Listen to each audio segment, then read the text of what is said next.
is one of the most important needs for human life. So ethically, the fact of seeking that every person in this world has access to it is without a doubt one of the greatest desires of governments and international organizations. However, we must ask ourselves if, from the point of view of international business, this desire is equally shared by the producers and consumers of the food industry. Industrialization in food production has changed our relationship with food.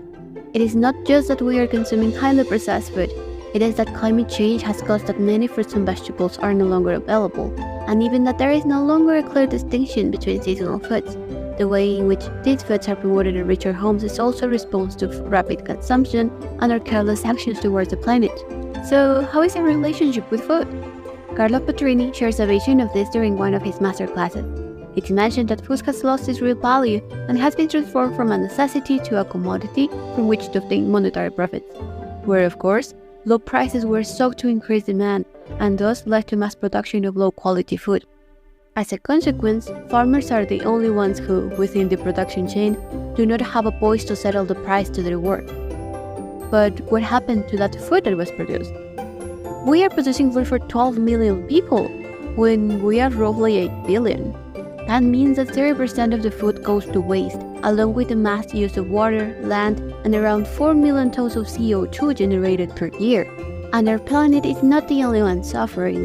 Nowadays, more and more citizens suffer from cardiovascular diseases such as obesity and diabetes. Facing these public health problems cannot be solved with more health standards or free medicine. We must go for the factor that mostly causes them: food. Needless to say, but we must change our relationship with food. Let's review the food paradigm within our country, Mexico. The evolution of the food system in Mexico has derived from the application of the neoliberal system, in which the government actively seeks to receive foreign investment. One of the most formidable investments was the franchise, that introduced many fast food chains to the country. But the way a family eats is also influenced by their income and allocation to expense, which, although it does not completely determine their food consumption, it does influence the volume, quality, and presentation of the products they buy, since a higher income allows access to a greater diversity of foods. So it seems that today, accessing healthy and affordable food is more of a luxury than a necessity, or even part of the human right. Going back to the health outlook, the Pan American Health Organization estimated that in Mexico, more than 70% of deaths in adults are due to chronic diseases. Something had to be done immediately, and we need to start thinking about what we eat. However, in our country, where the expansion of fast food restaurant chains and supermarkets that do not provide answers about the origin of their food is on the rise, what can we do as consumers? The slow food movement is one of the solutions arising, a project in which communities have access to healthy, fresh food, which includes fair trade for its producers, but it remains affordable, so that eating healthy is no longer a luxury. The initiative has been shared around the world, so it's possible that there is already a slow food project in your community. In the city where we live, this has been a reality for 8 years, with the creation of the traditional market Mercado Verde Alternativo Toluca. The slow food movement has also led to the development of school gardens, where children grow their own ingredients for school lunches. But what about rescuing the traditional production methods? Well, we have a story for that. Back in 2007, the coffee production in our country forced agricultural communities in Mexico to rescue traditional forms of harvesting. Ironically, because the farmers no longer had money for chemical fertilizers and pesticides. And the government has also made it share. It was identified that the nutrition facts label was too hard to identify for consumers, so they will pass on that information.